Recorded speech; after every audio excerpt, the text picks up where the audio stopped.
Hello everyone, and a warm welcome to today's event, The Right Kind of Tourist, Rethinking Tourism's Impact on Nordic Communities. My name is Katrine Ebbesen. I'm Senior Communications Advisor here at Nordregio, and I'll be guiding you through today's program. Thank you for joining us, wherever you're tuning in from, across the Nordic region and maybe even beyond. Today we're exploring a topic that many rural municipalities in the Nordics are grappling with: how we ensure tourism that supports and doesn't strain local communities. This is the central question in our newly published report, live from yesterday, which is also the foundation for today's event. It's the second and final publication in the Social Sustainable Rural Tourism Project, and that's a project that's under the Nordic Thematic Group for Green, Innovative and Resilient Regions, one of our thematic groups here at Nordregio. Through fieldwork in 8 Nordic regions, the report examines how the social dimension of tourism is playing out in practice, where the tensions lie, what's working, and what policymakers and communities are learning along the way. If you haven't already, you can find the report on nordregio.org, and we'll also send you a link after the event and plenty of QR codes today with the opportunity that you can download it. So we'll start by a short presentation of the main takeaways from the report and what the findings mean for local and regional decision makers. And during that presentation, we'll go more in depth about 2 specific case studies, Sweden and Norway, before we open up to a panel discussion with researchers and local voices to really dig into the real world dilemmas of tourism development in the Nordics. You'll hear today from our report authors, Águst Bogason, Maja Brynteson, and Lisa Rohrer. And we're also joined online by Thordur Freyr Sigurdsson from South Iceland's Regional Government Association, Sigve Olsen from Vestvågøy Municipality in Lofoten, Christina Lindström, Associate Professor at the University of Stavanger, and Andreas Skriver Hansen, Senior Researcher from Denmark's Center for Regional and Tourism Research. A few practical notes before we begin. Today's session is being recorded, and it'll be shared afterwards. You will all receive a link to the recording. Please feel free to share reflections and questions in the chat. We really do encourage this. We'll bring it into the conversation during the event, so please don't hesitate to share. And if you have any follow-up questions that you would like or would like to connect with the team, you're always welcome to reach out to us after the event. And with that, let's get started. First up, we'll hear from Águst, who is a senior researcher here at Nordregio and lead author of the report. And he'll walk us through the big picture findings, why they matter to us right now. And then Lisa and Maja will give us a short tour of some case studies along the way. Águst, over to you. Thank you, Katrine. Thank you all of you who are online for joining us here today for this interesting topic. So this is a research project that started in 2023, and we're now finalizing. Shortly, why did we start this journey? Because, as most of you know, tourism has been on the rise, both globally and in the Nordics. Rural and regional tourism, nature-based tourism, Arctic tourism, cold tourism. There are many types of tourism that are on the rise, and all of which result in more visitors coming to the Nordics. And within the Nordic Council of Ministers, there's been done a great deal of research on tourism. However, the main focus tended to be on economic outcomes. And in recent years, we've also seen an increase in research on environmental effects of tourism. But since there was a lack of research and knowledge on the social effects of tourism, we saw an opportunity there and started this project. Recently, reports of protest against too much tourism in, for example, places like Venice and Barcelona have become quite common in our news because of tolerance levels have been reached. And although the scale might be quite different in a Nordic setting, similar things have been reported, for example, in Lofoten in Norway, parts of Iceland, the Faroe Islands and Greenland. And the social dimension of sustainable tourism development is really an under-researched field, and therefore we wanted to take a closer look at it. And we think this will only become more relevant in years to come. So the focus in our research was on regional and local tourism. Try to identify indicators for measuring social sustainability in tourism and better understand the social and cultural impacts of tourism. To do this, we did a so-called literary review of academic and grey literature, a policy review of national tourism policies from the Nordic countries, and the results of this can be found in a report published last year. But now we released this second report, as Katrine mentioned earlier, adding to these initial findings in a place-specific setting, doing these 8 case studies in all of the Nordic countries, and adding interviews and local policy review to gather more qualitative data. So the main research questions we were addressing in this project are these 4 that you see before you here. First of all, we just start with what is socially sustainable tourism, because people have very different understanding on what this entails. Then we want to see if social aspects of sustainable development are being considered in Nordic tourism policies, also to see what the main social indicators for measuring impacts of tourism are in the Nordic region. And finally, we want to see if there's a common Nordic understanding of the concept. So we'll just dive into the first one, and what is socially sustainable tourism. We had a look, as I mentioned earlier, in academic literature, in the Nordic policies, in so-called grey literature, and then we did the case studies to see how it plays out in practice. And looking at tourism in general, what is highlighted is often seen as positive and visual effects. These are mainly economic effects. Environmental effects are also clearly visible, but not always as positive. And when we're studying and discussing tourism, there are some things that are above the surface, as we see here, tangible things that are highlighted. For example, here, economic diversification, service provision, rural development, rural and regional development opportunities, improved infrastructure, growth, jobs, and so on. And as I said, all are highly visible and usually considered positive outcomes, except for the environmental degradation, which is of course also very visible. But then we can take a look underneath the surface. There are many things that are less tangible, less discussed, and often invisible. And these are some of the social effects of tourism as well.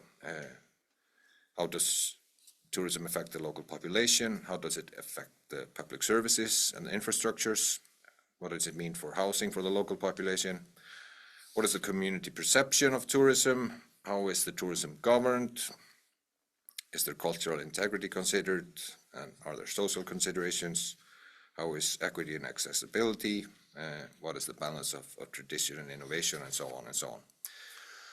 So we can therefore turn to our next research question: are social aspects of sustainable development being considered in Nordic tourism policy? When looking at the policies, we can quite simply say yes, they are being considered, but to a various degree and with very different priorities between the countries and then between regions. But we see that what is highlighted in academic literature is to a great extent reflected in the national tourism policies. Things like local employment rates, community involvement in tourism planning, preservation of cultural heritage, quality of life of local residents, equitable distribution of tourism benefits, community engagement. All of these things are mentioned, although not always very well conceptualized or operationalized in the policies. So from the academic literature and reviewing the national policies of the Nordic countries, we can therefore identify some common social indicators, which are, for example, community engagement, cultural integrity, equity and inclusion, quality of life, social impact measurements, and policy integrations. But these indicators are however often subjective, not measured regularly or consistently, or not measured at all even, but they are nonetheless discussed in policy.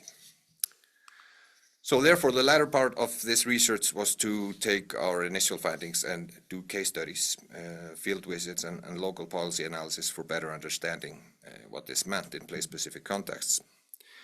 And we did this in all of the 8 Nordic countries to see how the social indicators and topics are discussed or being used in practice. And we did this in Salla in Finland, for the Åland Islands, for the region of southern Iceland, in Faroe Islands, in Lofoten, Norway, Högakusten in Sweden, Ilulissat in Greenland, and then Billund, Denmark.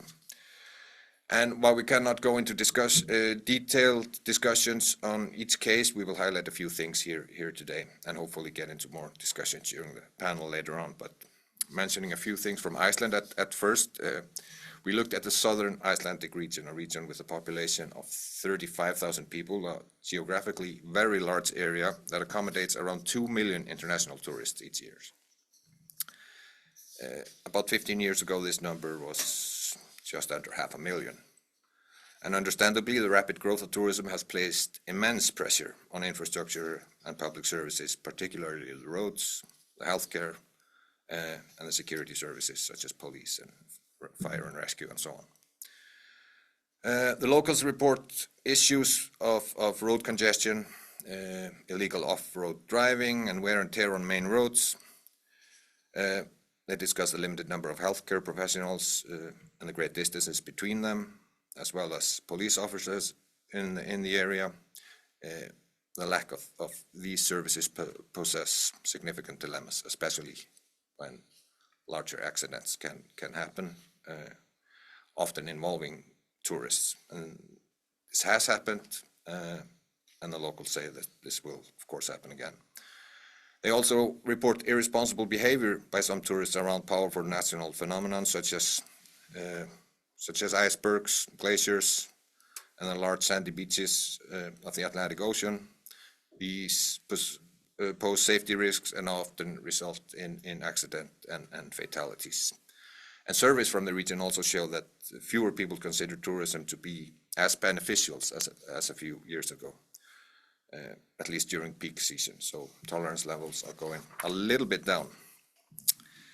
So despite the southern region in Iceland attracting millions of visitors each year, locals feel that the necessary support, resources, and investment in infrastructure and services have not kept the same pace as the increase of visitors. They have a reliance on voluntary rescue squads, which is the case for entire Iceland, I might add. But they underscore that they need better support and resources for emergency services. They also discuss adaptation of foreign workers and community integration that varies, with clear calls for better language support and housing solutions for workers, and especially foreign workers in the tourism industry, because they are a large proportion of the workforce. So there's a great need from the Icelandic case to address road safety, healthcare, police presence, housing issues, community engagement. These are all subjects that both surveys and our interviews show are pending. If we move then to the Faroe Islands,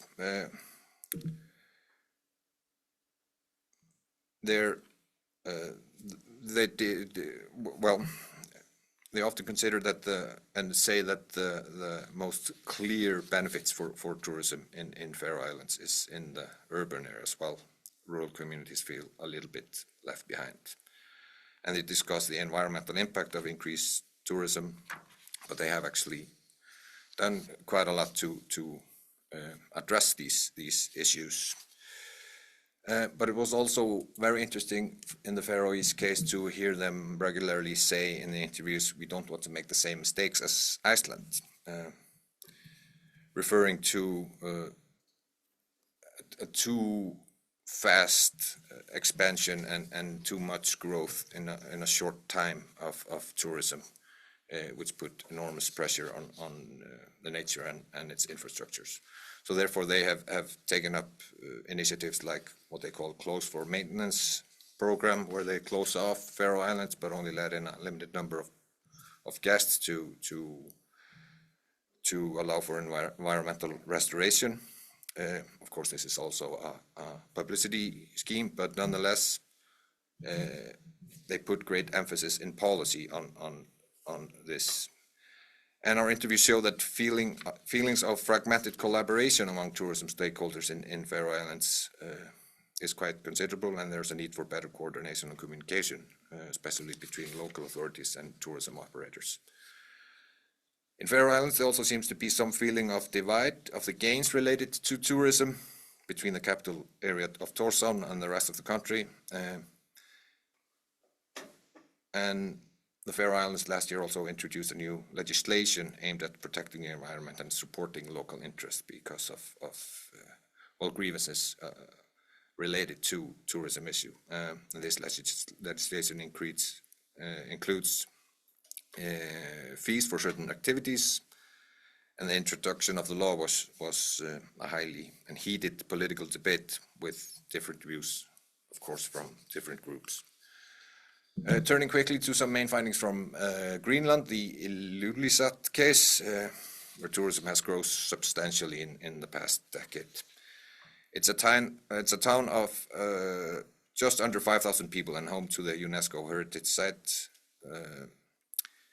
It's already fully booked during high seasons. The rapid growth in tourism has already led to labor shortage and inadequate facilities. The construction of a new international airport that will be operational in 2026 or 27. It will aim to accommodate much more tourism and allow for much larger airplanes to land in the area. But there are already concerns about the adequacy of infrastructure to handle the growing number of visitors. And the locals in Greenland also say that the influx of tourists has already, in some cases, impacted the local cultural identity to a degree. So while economic benefits of tourism are substantial, they are not always equally distributed, according to the locals in Ilulissat. They report that larger companies, often based outside of Ilulissat and even outside of Greenland, tend to reap the most significant profits. And then there are a lot of seasonal workers that stay for a very limited time and pay limited or no taxes to the local economy. They also discuss the integration of foreign workers and tourists into the local community. They describe it as very minimal, leading to some social tensions and lack of cohesion. In Greenland, there is, as in many other places, reported quite a lot of lack of coordination and communication between local authorities and tourism operators, leading to sometimes confusion and frustration among locals. But the most clear lack of coordination in the Greenlandic case was between the central government and then the regional authorities, where the government plans for a great growth and increase in tourism numbers, for example, by the introducing and financing a new airport, while resources to accommodate those planned intended visitors does not follow, which creates quite a lot of tension. And now we'll turn to the case of Lofoten in Norway, which my colleague Lisa will briefly go through before I'll come back and summarize a few results. Take over, Lisa. Thank you, Águst. So in Lofoten, the tourism industry has long been part of the culture, closely intertwined with the fishing industry, as historically many people would visit the island to fish during the cod season. And then within the past decade, nature-based tourism has really grown in Lofoten, usually the main attractions being, of course, the mountainous islands, the beautiful landscape where people can hike and kayak and camp. And Lofoten is part of Nordland County, who in 2023 released a new tourism strategy. And here they're focusing a lot on the concepts of visitor management and regenerative tourism. And these are terms that place an emphasis on encouraging visitors to leave destinations in better conditions than when they arrived, which includes supporting local value creation and preserving cultural and natural resources. So sustainability efforts are quite high on the agenda in the 6 municipalities that make up the Lofoten Islands. However, as tourism grows, some municipalities and communities do face tensions, and a lot of these tensions boil down to concepts of trust and cooperation. And this could be trust and cooperation between residents and tourists, also residents and local or regional authorities, or sometimes tensions between local and regional interests and national leaders and their interests. So one area in which these tensions emerge is with regards to tourism-related services. So an increase in tourism can, of course, provide better services for those living locally. For example, there are some new flight routes out of a nearby airport for Lofoten, and also high-quality shops and restaurants that wouldn't otherwise exist if it weren't for the influx of tourists. However, many additional services required to sustain the tourism industry mainly do cater to tourists and their needs. And this includes things like wayfinding or sewage systems, larger parking facilities, visitor centers, other waste management systems that wouldn't otherwise be needed if the tourists weren't there. And this can be an especially difficult challenge for smaller communities in some of the Lofoten municipalities, where the natural beauty attracts a lot of visitors, but the people that are living in these areas are not necessarily working with the tourism industry, and so they're not seeing a direct economic benefit as people are hiking through the area that they call home. And the pollution and denigration of the nature through irresponsible hiking or camping practices can exacerbate social and economic tensions between visitors and those who call the island home. Socially sustainable tourism requires strong multi-level governance. This is something that we also heard from our interviewees, different civil servants that we interviewed.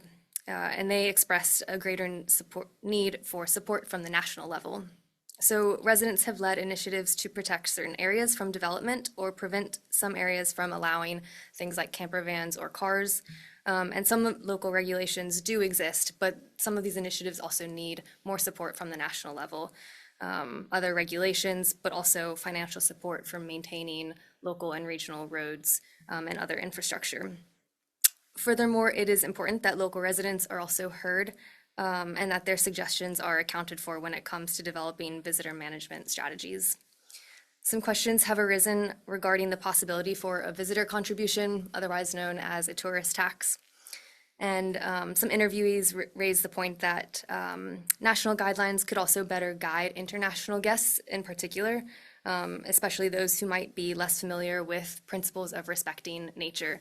So this comes down to the ideas of right to roam and whether or not this should apply to international tourists or not. Norway also does not have a minister for tourism, which could help provide direction on tourism management from a national level. And finally, one thing that was raised is this uneven distribution of residents and tourists throughout the Lofoten Islands, and whether or not it would be beneficial to the municipalities to merge into one municipality or remain as 6 municipalities. So these are just some of the many questions that are on the table for the Lofoten Islands as they work with visitor management and regenerative tourism. And now I will hand things over to Maja, who will discuss a little bit more on the Swedish case. Thank you, Lisa. So yes, I will present some quick insights about our Swedish case, where we looked at the High Coast, or Höga Kusten. So over the past decade, the High Coast has become one of Sweden's fastest growing tourist destinations, with overnight stays increasing by 58%. And the COVID-19 pandemic further accelerated this trend, where nature-based tourism began to be more popular again. And high visitor numbers have raised concerns about the impact on the environment and on the local communities. So in interviews with civil servants and tourist practitioners in the region, we learned that tourism is seen as beneficial among the locals, as they see that they have a larger offering of services, stores, and cultural happenings because of the influx of tourists. However, there has been reports of littering with garbage left in the nature, parking issues, and traffic congestions that disturb the peace for the locals. So there are some tensions. But in this case study, we focus on how the High Coast region works with socially sustainable tourism.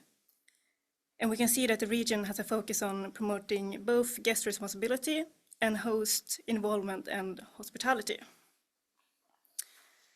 And regarding guest responsibility, this involves educating visitors on how to be a good visitor or hiker. And one example of this is the High Coast Promise campaign, or Höga Kusten-löftet. And this is a campaign that promotes responsible behavior among visitors, nudging people to do the right thing. And regarding host hospitality, this involves engaging and involving the local community in tourist planning. And this means to anchor any tourism development in the local communities as well, and to involve them in the development of local tourist strategies and policies. And as we recently heard from Lisa, socially sustainable tourism requires strong multi-level governance. But it also requires measurements and indicators, so to know if some things are getting better or worse, or that progress is happening. And the respondents we interviewed expressed the need for better indicators and measurements regarding the social aspect of tourism. Improving measurement methods is crucial for informed decision-making and for effective management. And while some parameters exist, such as visitor statistics and local attitudes, more comprehensive indicators are needed to cover all social aspects. And larger destinations may have the resources to develop and track their own indicators, but smaller destinations often lack this capacity. So from this case study, we see that centralized national level data collection would benefit all destinations, providing support and comparability. And now I will leave the floor to Águst, who will present some conclusions.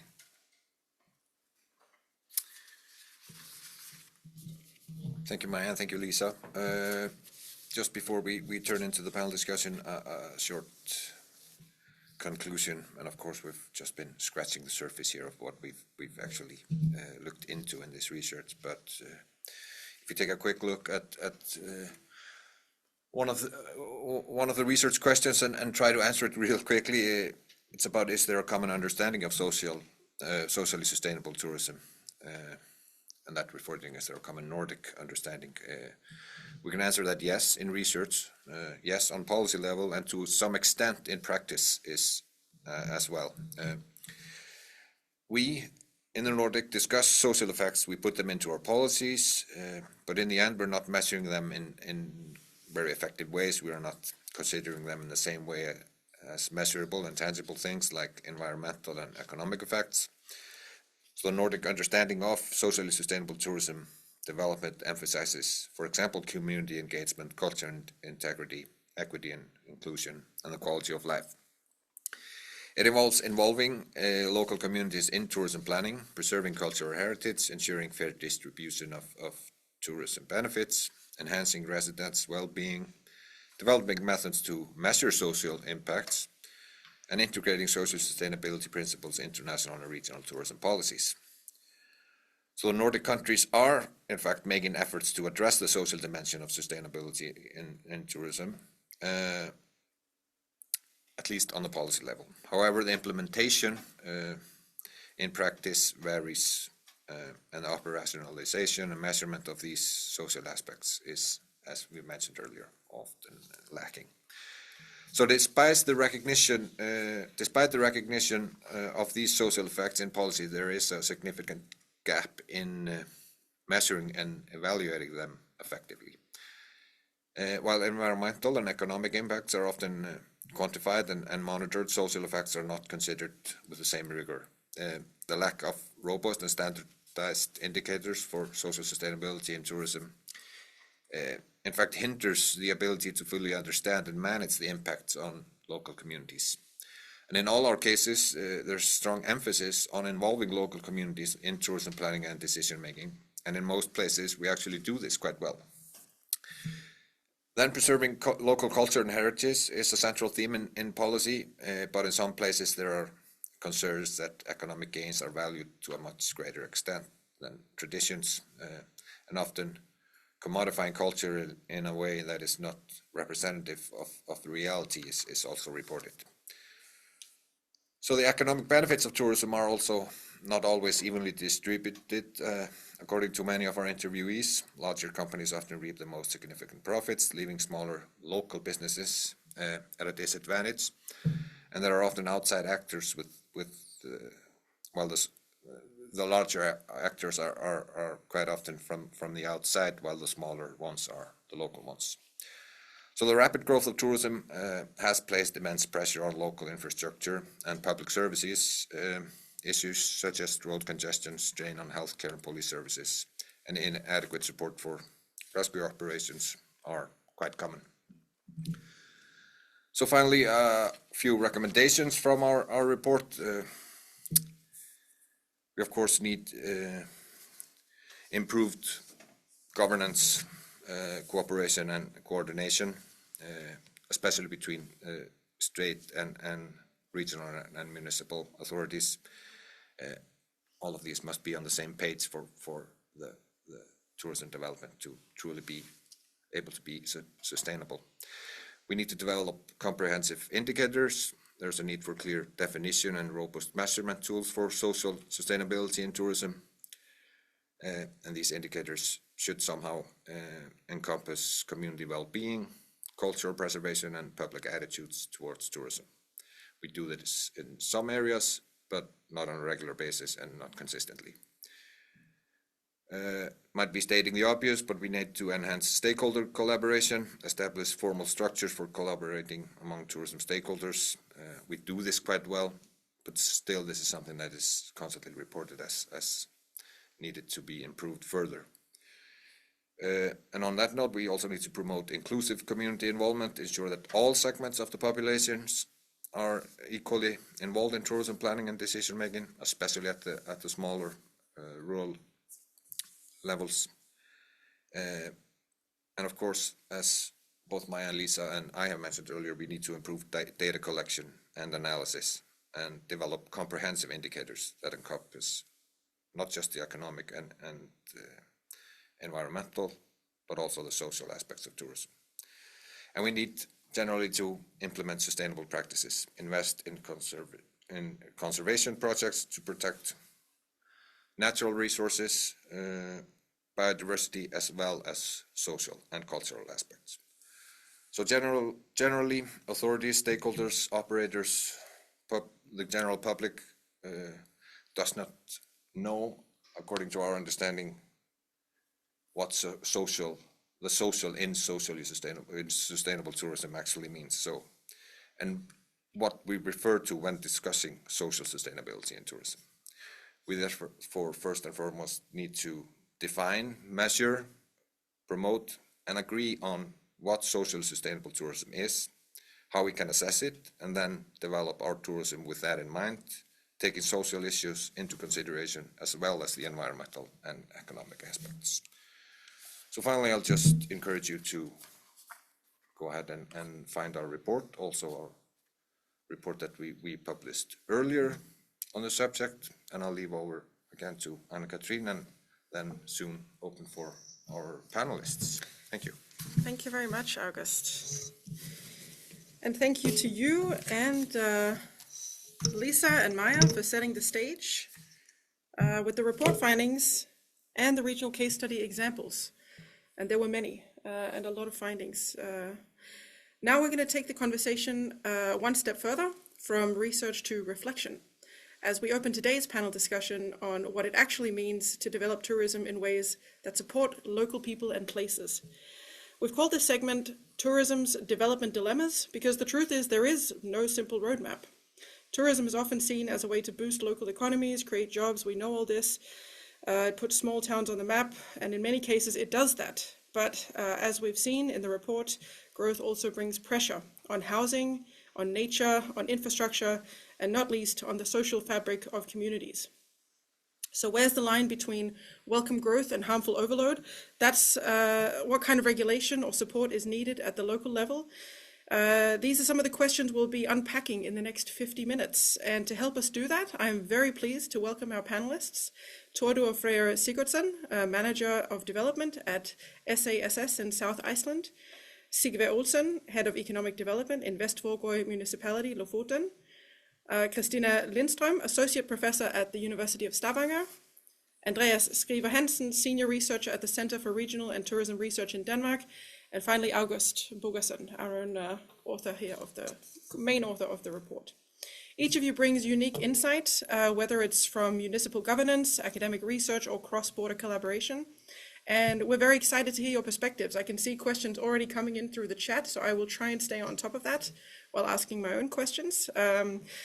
But maybe let's dive in with a foundational question. What does social sustainability actually look like in the daily life of a community affected by tourism? And I'm going to start by asking Sigve. And this is because I know you have about 11,600 residents in Vestvågøy Municipality.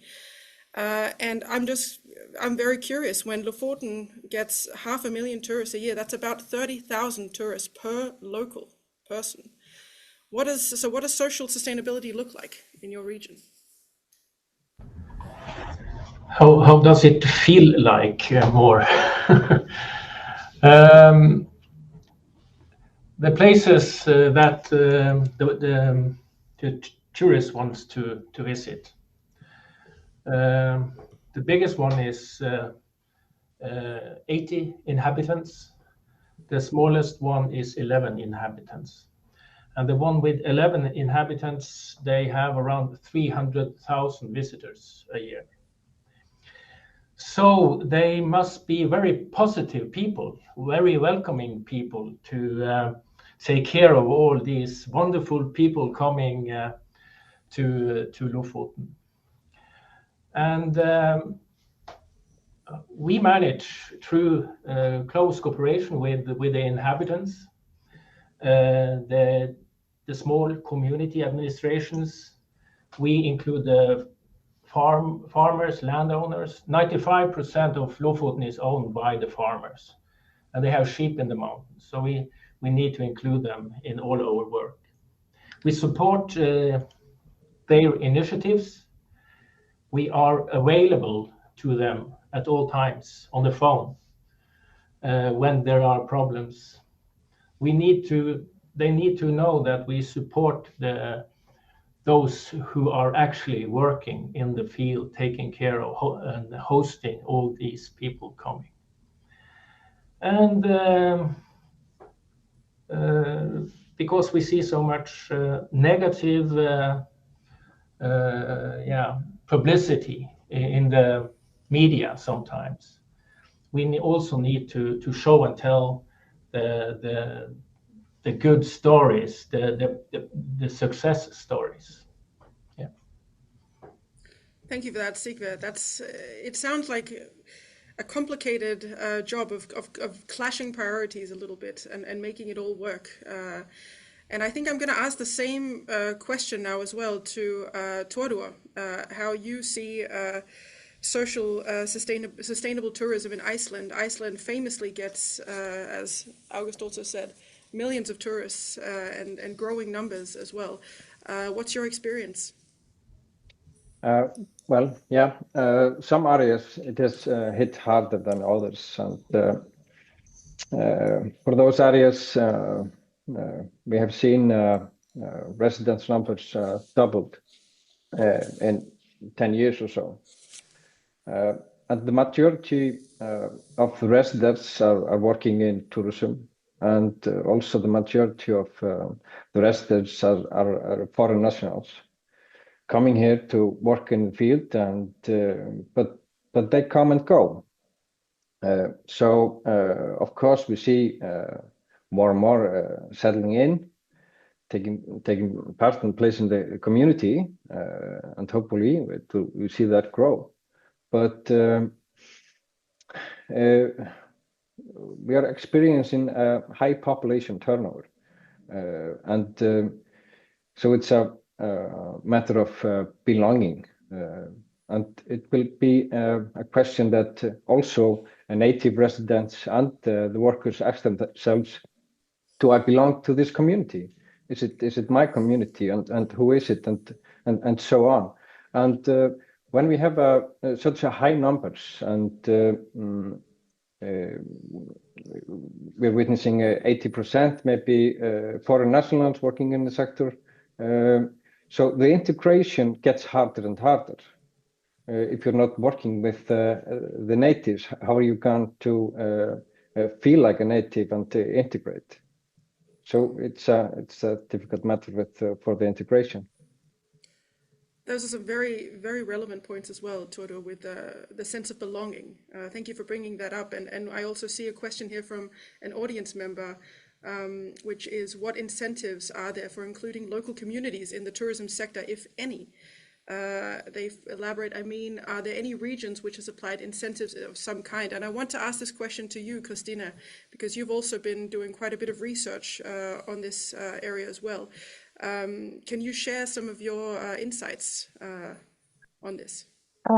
Yes, thank you. I'm not sure I can answer that question specifically, but I'm happy to be here in the panel. And what I can sort of share with you is that I think it's very important to sort of integrate social sustainability and strategies how to work with or integrate or give a voice to the local people as something that is also brings value to the work. So not only focus on the economic values of tourism. When you appreciate that local people think or believe tourism is something good for the community, it generates a value that is not directly monetary, but in the long term, you can avoid conflicts of interest and goal conflicts and frictions in the local community that actually cost the municipality or the region a lot of money. So I don't know if I answered the question here, but No, well, you definitely brought up also the case of the not just seeing economic value when it comes to tourism, and that's a big part of this project as well, is looking beyond economic growth, because that is often the one indicator that we look at is the economic growth, and then versus environmental sustainability, not so much the social sustainability. But taking on the note of this economic growth value that we often see in tourism, I want to ask Andreas.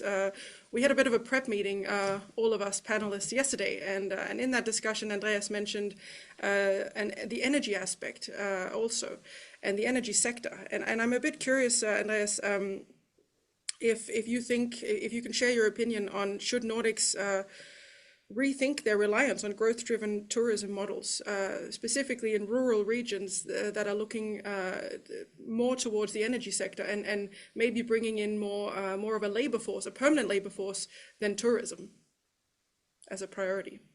Right. So not sure if I can combine those two things, but I'll try and combine them with that example. I guess they can be combined.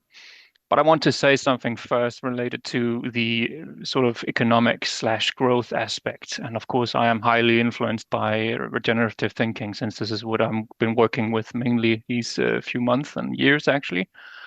It's not the question about whether or not that should be part of tourism and tourism development. It's just part of the DNA, and that's just how it's going to be. We cannot remove those things. So that's a non-question in my opinion. But having said that, I think it needs to be reframed to what do you do with this economy and growth that you then, work out of whatever tourism process or development that you have. So again, redistributing funds into things that are pro community, pro actor, local actor. How? I am not sure. I think that is one of the areas where we lack knowledge, where we need knowledge, but also in terms of this whole thinking of the role of economy and growth it's a whole change of thought that needs to be discussed a lot more. And I think when you do ask, for instance, at a local or regional level, especially at a DMO level, they would know this a lot of the time, but they tend to forget it because they're still marketing focused. It's all about selling an idea about an experience to some degree. So I think we need to change how we view things and how we talk about things. So it's not about whether or not this should be part of it. It's more how do we actually use it to support the other corners, in this case, for instance, the environment, or in the topic of today, the communities, the social aspects, the cultural aspects, so that they are funneled somehow in support of those developments. So it becomes a win-win situation somehow. And there are methods for this, and there's knowledge also that can be taken from cases out there. And I'll try and make the leap towards the energy island then. So for all of you who don't know the situation, very briefly, for the past, let's say, 5 or so years, there's been a lot of talk and even preparation for turning the island that I'm located on, the island of Bornholm in the Baltic Sea, into a so-called community-based energy island, the world's first community-based energy island. And it's a massive energy project sort of still in a gray zone at the moment politically in Denmark, but nonetheless, there's talk about really expanding, in the next case, an offshore wind farm outside of the island, influencing, of course, the island both in terms of view, but also infrastructure, because all the cables and whatnot will have to go through the island and distribute it further on into the European network. So why I'm saying this, of course, is that this has had a huge impact on the local island community, but especially also tourism, because tourism is the one thing that we have been reliant on to a large degree for the past, let's say, 30 or so odd years since the fishing collapse happened in the Baltic. So tourism is still one of the major employers and economies on the island. So of course there had to be some kind of discussion about how to collaborate.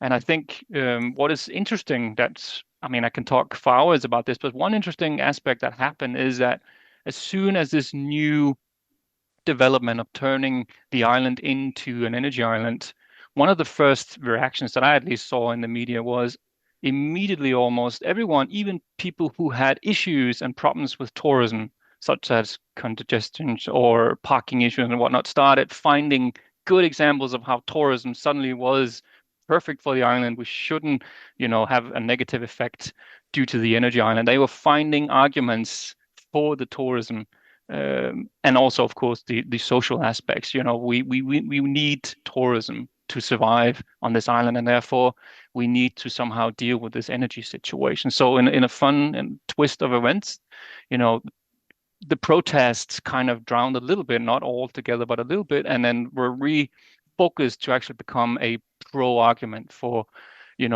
this is what brings us life quality on the island. This is what makes us happy, our community happy, is to keep an intact tourism environment. And therefore, attitude switched. I can talk more about that example later on, but that is an interesting case of a twitch of events, I think. Definitely. Thank you for that example, Andreas. And I think it is interesting what you're talking about as well. The sometimes clash in attitude of what we might find when we research, and then the lack of visible protests maybe of tourists. As Águst mentioned, the examples in the beginning of his presentations, we all know the case of Barcelona and certain other places that are starting to protest tourism directly, and we don't see this so much in the Nordics yet. But I do want to ask what the warning signs that tourism is, what the warning signs are of tourism eroding local trust or the sense of ownership. And maybe I can ask this to Christina, and then maybe you want to pitch in as well, Andreas, again. Yeah. Well, I think the simple answer to that question is that you see friction in the community because of tourism activities. So people feel that their personal space is intruded. They feel that their quality of life is affected in a negative way because of tourism, and this causes complaints to the municipality or region, depending on where we are, and then it causes a lot of costs for the local community to handle this. And I would like to link it to the previous question, that when we talk about that growth and economic benefits of tourism, that it is very vague sometimes how we measure it. We focus on very short-term measurements, and we don't look at the costs and benefits, especially the costs of tourism when tourism grow. And we make money because of tourism. It's good for the entrepreneurs and the businesses, but it also almost always comes with a lot of costs for the communities in terms of handling these frictions and conflicts, and also maybe infrastructure to facilitate growing numbers of tourists. And we seldom look at the costs and benefits, but rather on the short-term economic gains of tourism. Super good point as well. And maybe sorry, Andreas, if you want to follow up, I also see there's quite a bit of commentary and discussion going on in the chat. So do feel free to pitch in, panelists, but we'll try to keep a focus as well. And I will see how many questions we can manage within the time frame.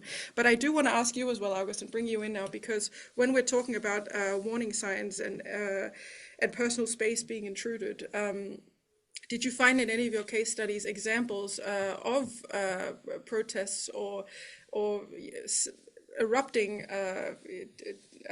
what can we call it, dissatisfaction in society where it could be felt?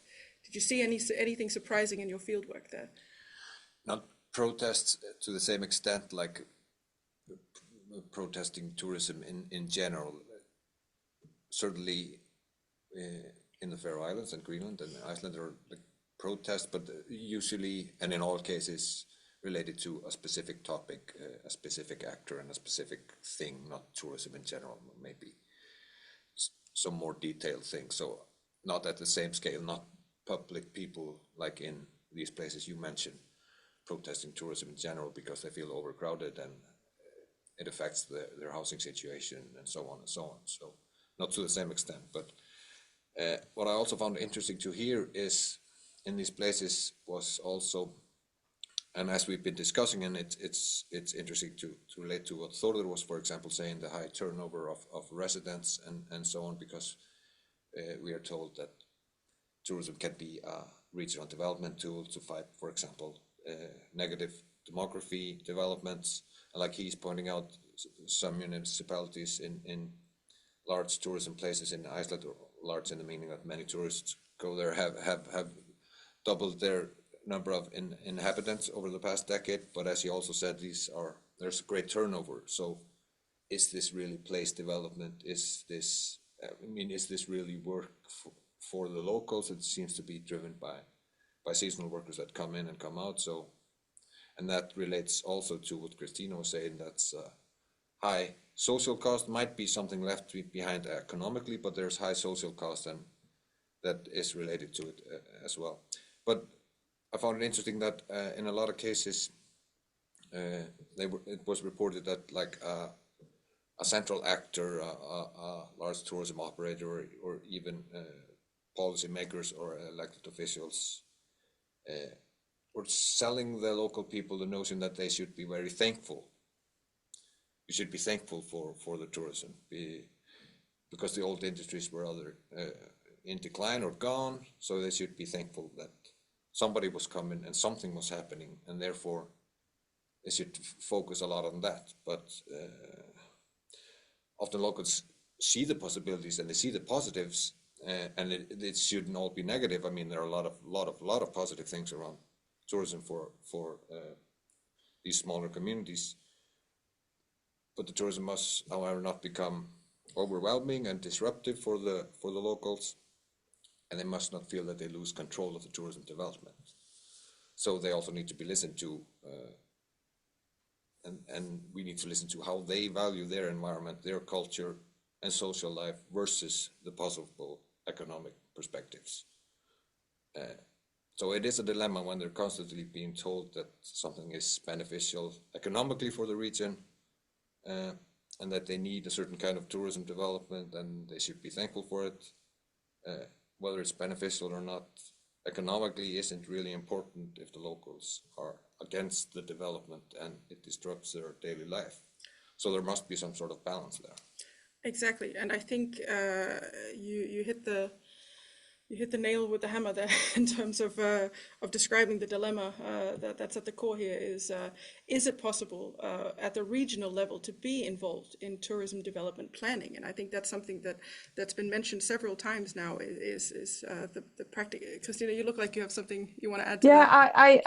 I just want to add something. Maybe it's the human geographer in me, I don't know. But we are talking about the local community, and we agree on the fact that when tourism comes to the local community, it creates tension many times. Some people like it, some people don't like it, some people hate it. But we must be aware of then that when we have to deal with the local community, it's not a homogeneous entity. A local community consists of many different groups of people.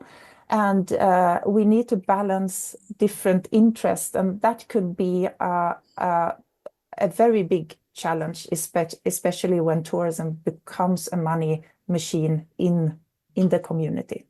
So I just want to add it, because sometimes we sort of talk about it like it is, I don't know, it's not that complex. Just want to echo that before we let Andreas back on. This is of course very true, and of course the people that are most dissatisfied are the loudest, and they can speak very loudly, and in small communities they can seem like they're an overwhelming majority, and then often people that are more passive or don't really have an opinion or positive, they just don't say anything at all. So sometimes this can seem like a larger problem than it really is. Yeah, exactly.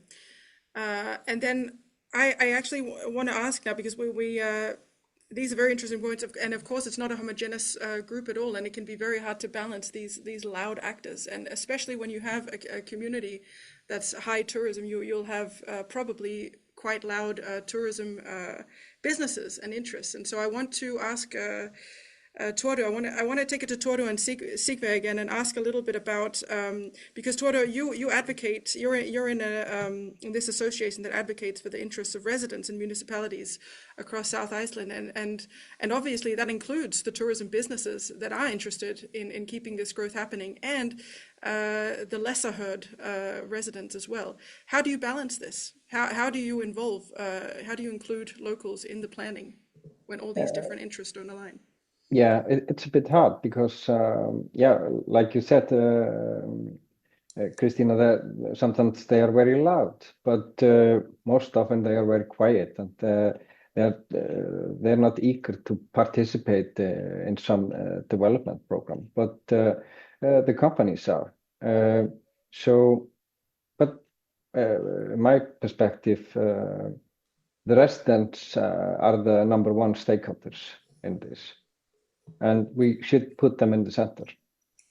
And it cannot be a burden to participate. We have to look at some solutions. We like using surveys or some working groups or something to get their attitudes and how they want the communities developed to be developed with the tourism. Because like if I echo what Águst was talking about earlier, the attitudes, and I often hear that we have to change the residents' attitudes toward the tourism to make them understand how beneficial it is for them. But I totally disagree with that. And I have more trust in people than that. I think it's a real life experience, and we have to, if we want to make a shift in those attitudes, we need to address the causes and what is frustration or making this pressure. And it doesn't have to mean a fewer tourists, just fewer negative impacts on the local lives. So and can we you have to look for that. Yeah, can you give us some examples of that, Thordur, what you've seen of including residents? I mean, it can be just small things that you have to wait in line in the grocery store or something like that. But it has some effect, and for yourself as a resident, you have to see more benefits in real life than the negative aspects.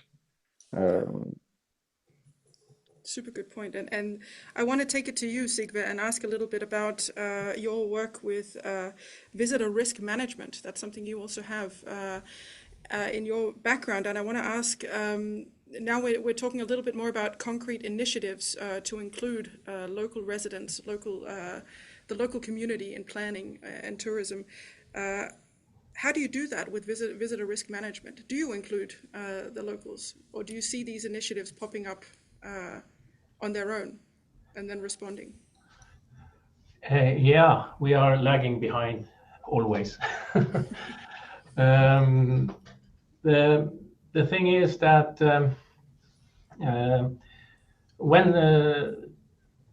what we see now is that the locals, they want some action. They want something to happen. They want some regulations. And we work with them on what can be done. The problem is that in Norway, if you want to regulate something with regards to tourists, you are regulating it for the local people as well. So, but that is not the thing that the locals want. They want some exceptions from the regulations, and we can't do that. And that is really a big issue. And then when we use a little bit of money to make it better, then they tell us that we are using it on the tourists, using it for the tourists and not for the locals. And as has been said here, then we try to tell them that it's good for you as well, and perhaps we shouldn't. They should understand it themselves. But in practical terms, the things are changing very fast, and what we see at visitor management is we are hunting a moving target all the time. So when we solve something, there's something new popping up. And the hot topic, for instance, now in Lofoten, is that we have been working for several years to have a full year, to fill the hotels all around the year.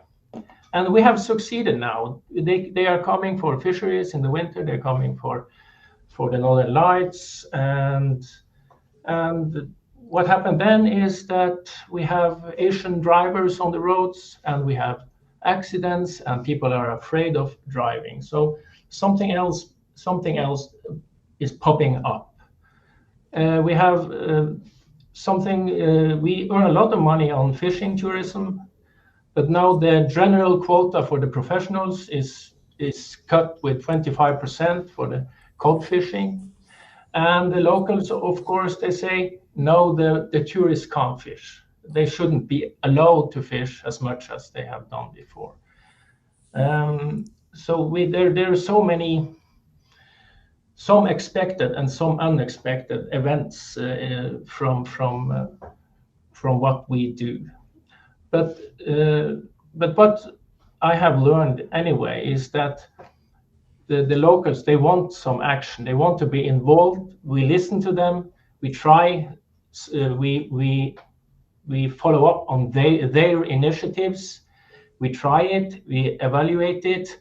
We fail, and we try something else. And we keep trying. And that is, if we don't do anything, just sit, then the locals will be quite unhappy. Yeah. I like your quote there, hunting a moving target, because that is the nature of tourism as well. It is constantly fluctuating.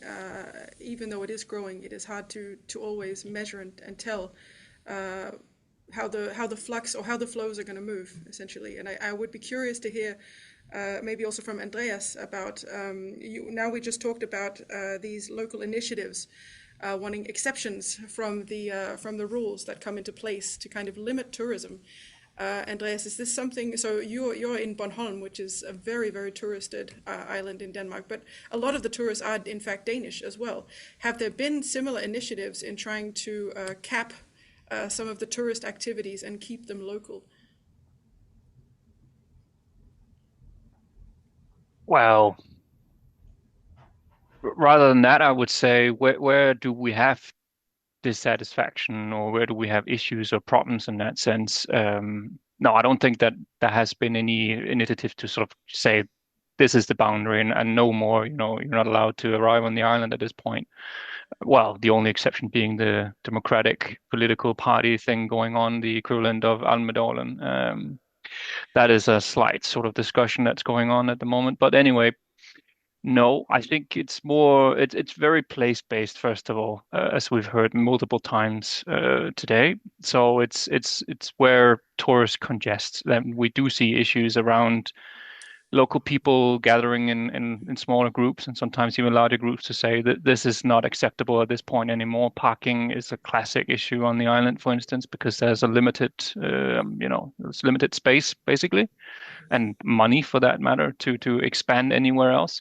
So, and then of course we also see issues around seasonal bursts of tourists. So, for instance, just within the past 6 years, we've seen an incredible expansion of cruise tourism, for instance, hitting the island. The whole Baltic cruise tourism is booming these years. And our commercial harbor here is actively working to, expand this market. They actually have one single employee only working towards that purpose. And we do see, sometimes around when you go around in the streets here, you see these massive inflows of people coming in and out. And you start thinking, is this healthy? Is this okay? And this has begun to be discussed, of course, also in the public media on the island, whether or not we should accept, this and that, or should we have a cap on the number of boats? But on the other hand, we desperately also need the economy that it brings. So they have the classic dilemma there in terms of wanting but not wanting too much. And how do you draw the line is impossible really. And at this point, I think we need to have more. Yeah, we need more experience and more discussion on that. And I think the problem is at the moment, the best place perhaps to place this responsibility would be the local DMO on the island, perhaps alongside the local community, the municipality. But then again, it's a small island, lack of resources, lack of time, lack of knowledge in terms of engaging in those discussions become an issue. So it's kind of left on the floor somewhere and then picked up by the local media instead. And then it becomes easily out of hand. So I think I'm saying a lot of things that a lot of people would recognize, but it's just to say a little bit about the situation here on the island. I'm not sure if I completely answered your question, but along those lines. Yes, and that, a lot of good perspectives here as well. And it makes me curious and maybe want to open up the floor a little bit to whoever wants to answer this question, because it is quite maybe a larger question here, but we've been talking now about the seasonal nature of tourism, obviously, how it's changing, it's place-based. So how are national tourism regulations relevant, if at all? Because while the Nordics aren't, we're not reliant completely on tourism, of course, it is a growing part of the GDP. It's a growing part of our economic development. So how can the regional and national perspective come together in any regulatory way? Does anyone want to pitch in? Otherwise, I will throw the ball myself. Maybe Thordur, please. Maybe you have to look more closely on some integration with national policies and regional on themes like housing, integration. All the related aspects. Because like for the housing market, it's the effect is twofold. It's a double effect because the workers need the houses, and we also the tourists. So the pressure is it's twofold. So that can only be worked on national level, I think. Yeah, and there are some regulations already in Airbnb, rental housing and things like that that are emerging. Christina, you also had something to say. Yes, I mean they are inseparable. We have 3 different levels with the municipality, the regional and national level. I think a lot of rules and regulations, they are on the national level, and they are really important for what you can do, what you can expect, how you can regulate in different ways on the local level. So I definitely think that the national level is super important here, and it has to do with, I don't know, how we can regulate traffic and a lot of infrastructure, a lot of things that we don't think of as tourism policy areas or sectors, but they are very important since tourism is actually something that is integrated in a lot of other policy domains. So we need to consider, and that is perhaps one of the weaknesses that we can see, I think, in the Nordic countries as well as elsewhere, that we need to do that much more than what we do. And another example I can give is, because I worked a lot with the concept of place development, which was sort of launched by the former government in the tourism strategy a couple of years ago. And when that happened, everybody started to talk about place development as an alternative to destination development. I can see the same trend in Norway today. But so I think what is said and done and regulated on a national level is very much something that is has an impact and influence on regional and local levels. If it is in proper contact with these local level inclusive initiatives, and that might not be or is not the same in each country. And I wanted to ask you, Águst, if there are any learning lessons here of emerging governance models, maybe bottom up, that we can look at, where the regional does affect the national, and there is quite an active interplay when it comes to looking at tourism regulation. I mean, and I think I mentioned it briefly in the presentation, that we are actually quite good at this when developing tourism policies, to try and do it as a bottom-up process. Of course, there's usually some institution or ministry, or at the regional level, someone who administrates this work, but we are using almost all of the Nordic countries the methodology of going out, talking to stakeholders, present and have local meetings, so people are invited to come and have their say. But that also then turns back to what Christina was mentioning earlier, that maybe there are just the loud voices and people with strong opinions that come into those meetings, and then in the end we don't know how much it affects the final outcome, because it always goes through some sort of process and there's some steering group working with it. But on paper, at least we go out there, when I say we, the Nordic states, and do it in this way, in a very participatory and inclusive way. But I don't remember any like best practice where it is like strictly from the ground up in some small municipality or region that has then made it to the national level. But on paper we do this quite well, but then what the effects and results are in the end, that's hard to say. But we are quite inclusive. Yeah. Andreas, yes. I think you're right. We definitely need more focus on regulation and such, and we need to be aware of all levels, as Christina points out as well.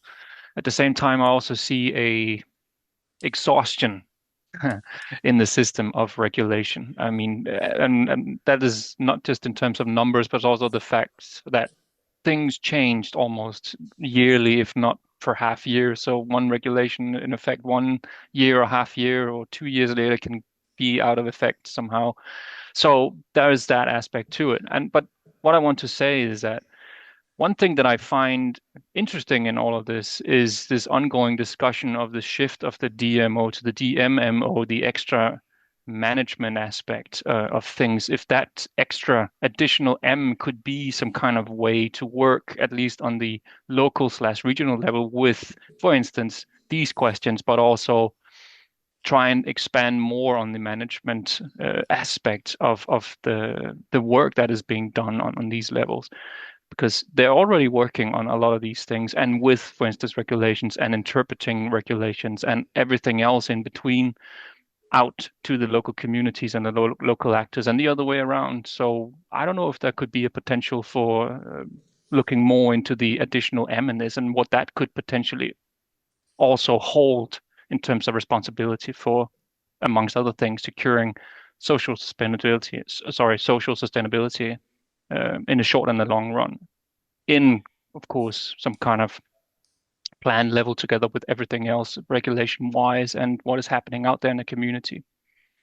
Can you give us some concrete examples, Andreas, of this kind of management when it's succeeding, or when it's interpreting regulations? Yeah, I guess I can. I mean, if I look at, again, from my island, one initiative that is quite interesting, and I'm actually part of it at the moment, is that the local DMO has basically facilitated development projects in 3 different sort of small local communities on the islands. They're facilitating the process, but they're not leading it. They're not, going in and deciding, but they're telling us about what are the regulations we need to pay attention to, remember, what could be the this long-term consequences of what we do. But the rest of the work is actually given into the hands of the local people, community, and say, okay, these are the frames, these are the rules of the game that you need to play along within, but what else you form out of this content-wise within certain themes, that is up to you guys. So please discuss and let us then try and move towards something we can build up together. So in that sense, it's an interesting case of actually using the additional M in the DMMO situation to actually push for local development based on both place-based development or place-based aspects, but also from the bottom-up perspective. The small downside at the moment, of course, is that if you do make such a move, the problem is, of course, that you also will be confronted, as we are partly right now, with the fact that these are time-consuming processes, and when people don't see the point in working, knowledge goes with people, and you slow down processes, and that's, of course, the risk of these projects. But it is an interesting situation that they're trying at least to underscore the additional M in their work through these types of initiatives. So I think we need more of this, and then try and collect knowledge from these processes. Yeah, certainly. That would be a positive example to start looking into for further research as well. But then once we have the regulations in place and we have these governing or management systems working together from national to regional, and once we have the regulations in place, do they actually shift behavior with tourists? And I want to ask this to Sigve, because you're kind of in the thick of it up there in Lofoten, and you mentioned yourself some of the problems that you're seeing with tourism, or with the tourists themselves. And do you see when regulations are happening, do you see them actually working? And if they don't work, what then? First of all, I don't see many regulations.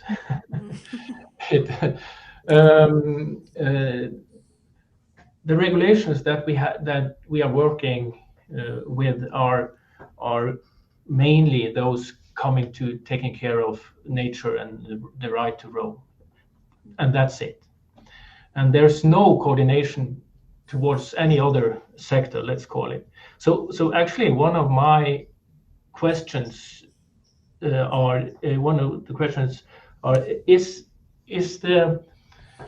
if we had a ministry of tourism in Norway, could that be a coordinating body for all the regulations that we actually need to do our work?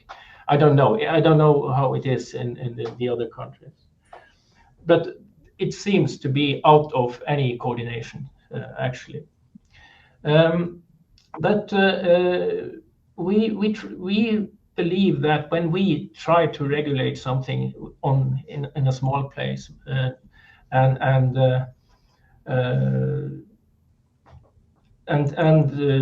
we facilitate something, we build a parking lot, we have a visitor center, as we know will open in a few days in Haukland Beach.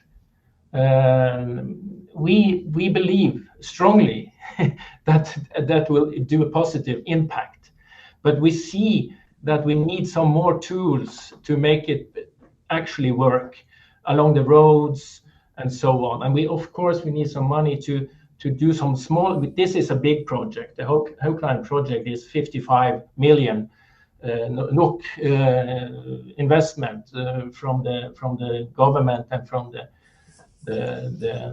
Nordland County, and we put in 26 million into this.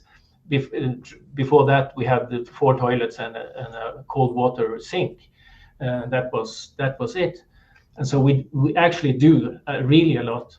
But if we really shall succeed, we need a bigger toolbox to handle this actually. But we try to make the facilities available and attractive and all this, so that we concentrate the main mass of tourists to this point, and we are able to handle much more people at one place. So we do have some interesting cases that you need to study in over a year or two and see how it works or not. Very good points. So we are curious ourselves, but we believe that it will work, and we will try to make it work. It's a very positive endorsement of the trust of also science keeping on, or the continued research on this area as well, to see what actually works and what systems would need to be in place. Because like you said, Sigve, there is a division between the emerging governance methods and then what's actually working, or what the lived reality is. And maybe I will give that over, or I will ask one of the other panelists, Thordur, to give your perspective as well from Iceland, because Iceland as well has continual cases, at least what we see in the news every season, of tourists breaking laws, breaking rules despite these regulations. So if you would have one piece of advice, or if you would maybe say what's needed to make sure that tourists actually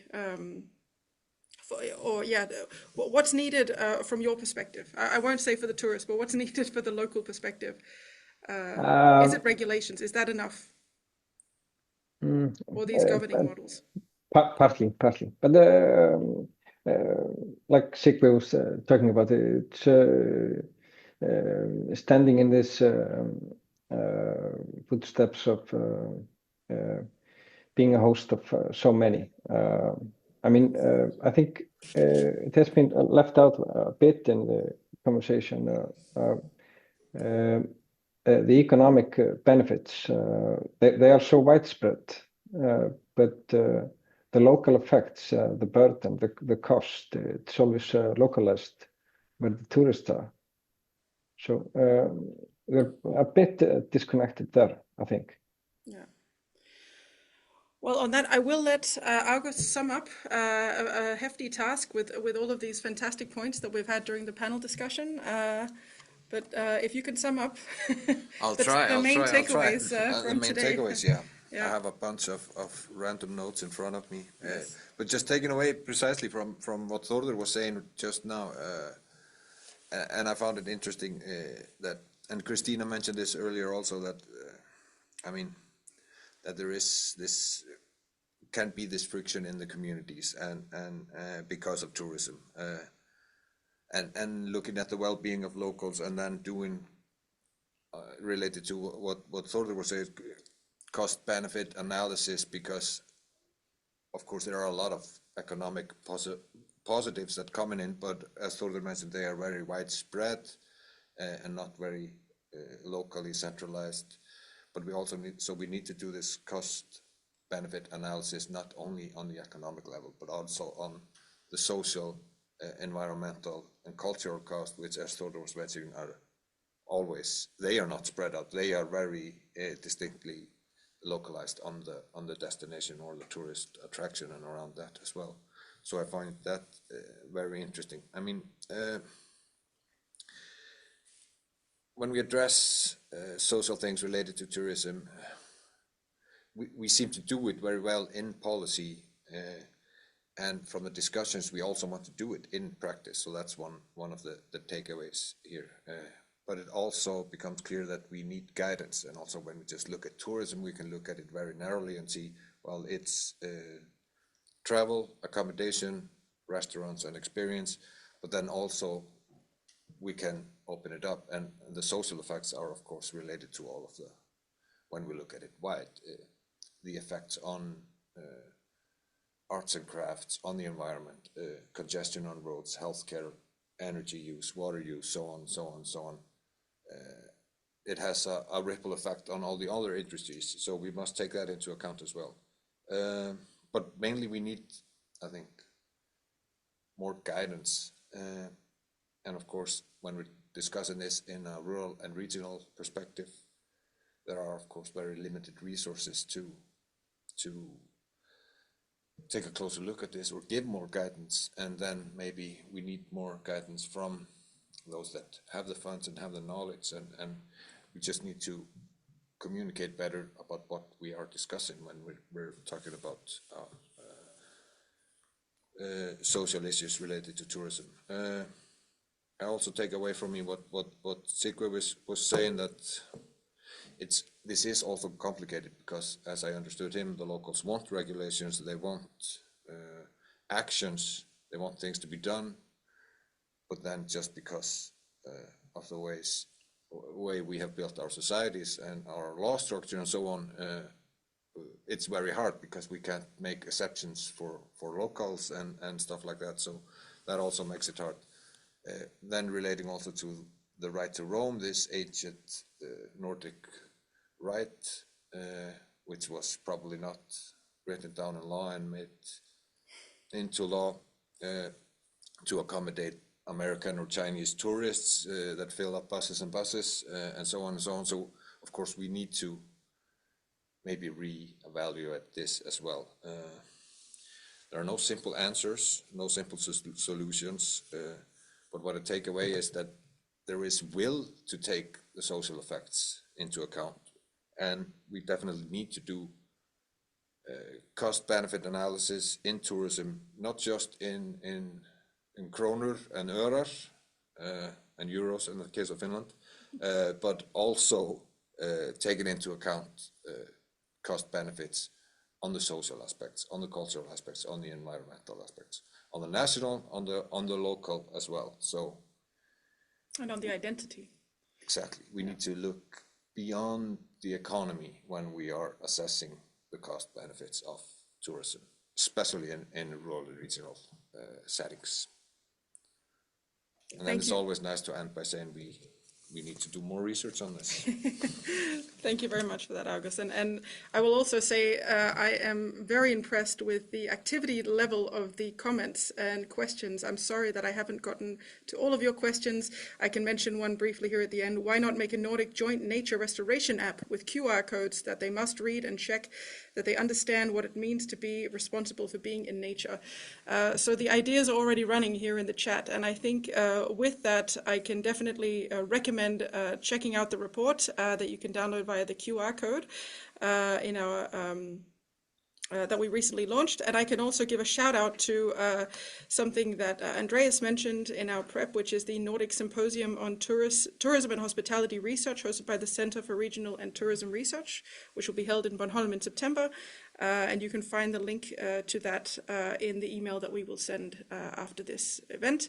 That is for all the tourism nerds, and there are a lot of you in the chat, and for good reason, because this is something that will continue to develop both in research and in governance models, and something that we will also have a focus on here at Nordregio. We want to flag another webinar at the end of this month that will showcase research findings from another Nordic thematic group, which we are also a part of in this project. And this webinar is titled Beyond Segregation, How Nordic Countries Are Planning for Socially Inclusive Cities. also relevant to tourism when we're talking about urban development. And you can sign up for that on the Nordregio website and find that as well there.